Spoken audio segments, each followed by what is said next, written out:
یہ خوف وہاں پر نہیں. کتنی عظیم بشارت.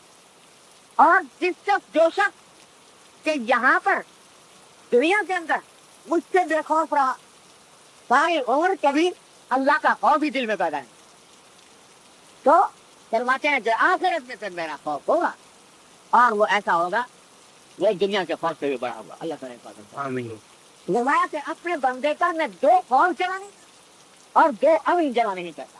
اگر دنیا میں مجھ سے خوف رکھتا ہے تو انشاءاللہ آخرت میں خوف نہیں ہوگا, اور اگر آخرت میں خوف ہے تو دنیا کے خوف نہیں ہوگا.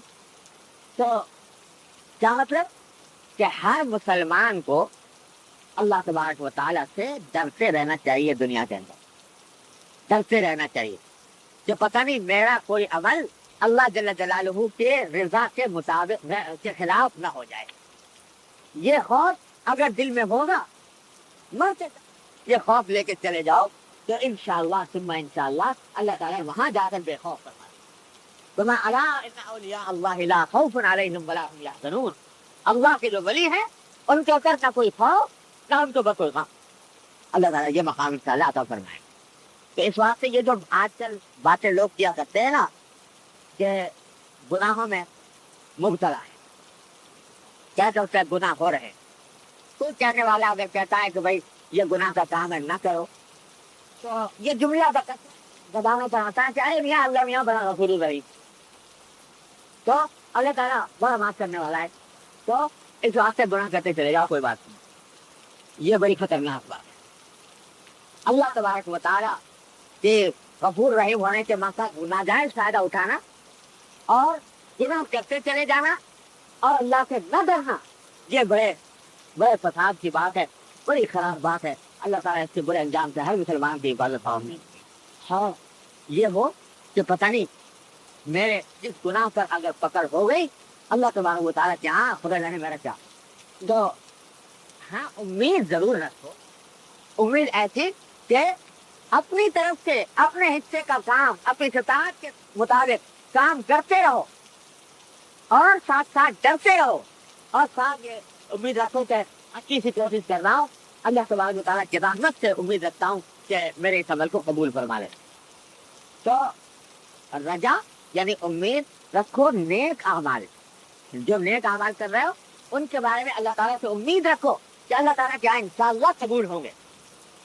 اور خراب کاموں گناہوں کے بارے میں دل میں خوف ہو کہیں اللہ تبارک و تعالیٰ ان کو پکڑنا ہو. سبحان اللہ. مرتبہ نبی کریم صلی اللہ علیہ وسلم ایک نوجوان سے عیادت کے لیے تشریف لے گئے. وہ بستر علایت پر تھا اور ایسا تھا جیسے کہ قریب الموت آدمی ہوتا ہے.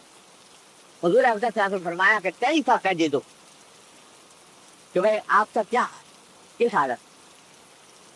تو انہوں نے وہ جملے فرمائے کہ یا رسول اللہ میری حالت یہ ہے کہ اللہ کی رحمت سے امید دل میں ہے اور اپنے گناہوں کا خوف.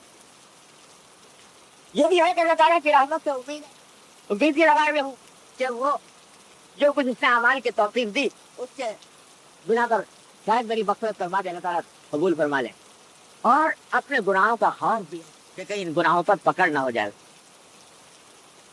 تو سرکار دو عالم صاحب نے فرمایا کہ یہ 2 باتیں جو تم نے کہی کہ اللہ کی رحمت سے امید اور گناہوں سے خوف, یہ 2 باتیں جب کسی بندے کے دل میں جمع ہو جاتی ہیں اور خاص طور سے مرنے کے قریب جمع ہو جاتی ہیں, تو اللہ تعالیٰ کا معاملہ یہ ہے کہ جس چیز کی وہ امید رکھتا ہے وہ اس کو عطا فرما دیتا ہے, اور جس چیز سے خوف رکھتا ہے اس سے بے خوف کر دیتا ہے. لیکن دونوں چیزیں جمع, ایک چیز لے کر نہ چلو. اللہ بڑا غفور رحیم ہے, جا کر گناہ کرتے چلے جاؤ. اپنی طرف سے گناہوں سے بچنے کا اہتمام کرو, نیک اعمال کا اہتمام کرو, نیک امید رکھو, گناہوں سے خوف کھاؤ کہ کہیں اللہ تبارک و تعالیٰ کیا پکڑنا ہو. تو یہ جو حدیث ہے عجیب و غریب یاد رکھنے کی ہے کہ دنیا کے اندر جو خوف رکھے اللہ تعالیٰ سے, آخرت میں اللہ تعالیٰ اس کو بے خوف کرے. خوف رکھنے کے معنی کیا ہے؟ خوف رکھنے کا معنی یہی ہے کہ اس کے ناراض کرنے والے کاموں سے ڈرے. یہ کہیں اللہ کے آنکھ نہ ہو جائے, یہ کام نہ. اور یہاں پر اس بات کے اندر اس حدیث کو لانے کا منشا یہ ہے کہ جب اللہ تبارک و تعالیٰ کی بارگاہ میں کھڑے ہو نماز کے لیے، ذکر نماز کا چل رہا ہے، عبادت کا چل رہا ہے، جب اللہ تبارک و تعالیٰ کی بارگاہ میں کھڑے ہو تو اس وقت اللہ تبارک و تعالیٰ کی عظمت کا تھوڑا سا تصور کرو، اور اس عظمت کے تصور کا نتیجہ یہ ہو کہ دل میں خود بخود خوف پیدا ہوگا، ایک ہیبت پیدا ہوگی۔ کسی بڑے صاحب اقتدار کے دربار میں جب آدمی جاتا ہے تو اس کے اوپر روب ہونا چاہیے، ہیبت ہونی چاہیے، دبدبا ہو۔ تو جب اللہ کے بارگاہ میں کھڑے ہونے جا رہے ہو تو یہ خوف تھوڑا سا طاری کرو، تھوڑا سا روب طاری کرو۔ اس کا نتیجہ یہ ہوگا کہ خود بخود تمہارے اعمال کے اندر خوشی پیدا ہونا شروع ہو جائے، خوشو خاص کا ہے، خوف کا، دبدبے کا، روب اور ہیبت کا۔ یہ روب اور ہیبت پیدا کرو، یعنی جانے سے پہلے ذرا تصور کر لو احکم الحاکمین کی بارگاہ میں جا رہا ہوں، تو ذرا تصور کرو کہ ایک کوئی بہت بڑا صاحب اقتدار ہے، بادشاہ ہے، چاہے تم اس بادشاہ کو کتنا برا سمجھتے ہو، لیکن اس کا بڑا روب داب والا، بڑا چاہو جلال والا، چاہو شہادت والا دربار ہے، اور چاروں طرف اس کے سنتری کھڑے ہوئے ہیں، اور مسلح کھڑے ہوئے ہیں، اور کتابوں میں لوگ بیٹھے ہوئے ہیں، آیان سلطنت موجود ہے۔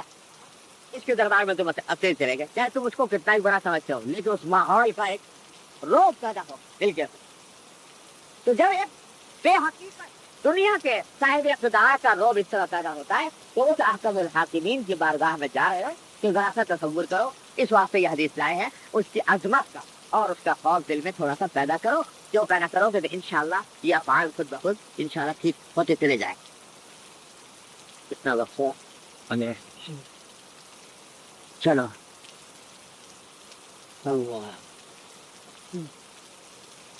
آگے فرمایا حضرت حسن بصری رحمۃ اللہ علیہ کا قول نقل کیا ہے کہ قرآن کریم میں نیک بندوں کی تعریف کرتے ہوئے فرمایا کہ وَيَدْعُونَنَا رَغَبًا وَرَهَبًا وَكَانُوا لَنَا خَاشِعِينَ۔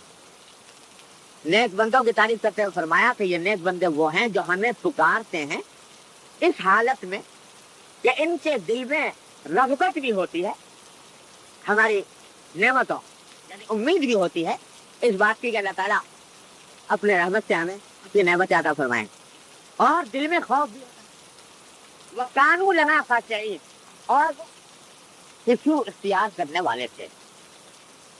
تو حضرت حسن بصری فرماتے ہیں کہ یہ وہ لوگ ہیں جن کے دل میں اللہ تبارک و تعالیٰ کا خوف اور اس کی عظمت کا روب ہوتا ہے، ان کو کہتے ہیں خاشعین۔ اس روایت کو لانے کا منشا اس بات کے اندر یہ ہے کہ نماز کا ظاہری پڑھنے کا طریقہ تو میں نے ابھی آپ کے سامنے عرض کر دیا، لیکن اس کی روح ہے خشوع۔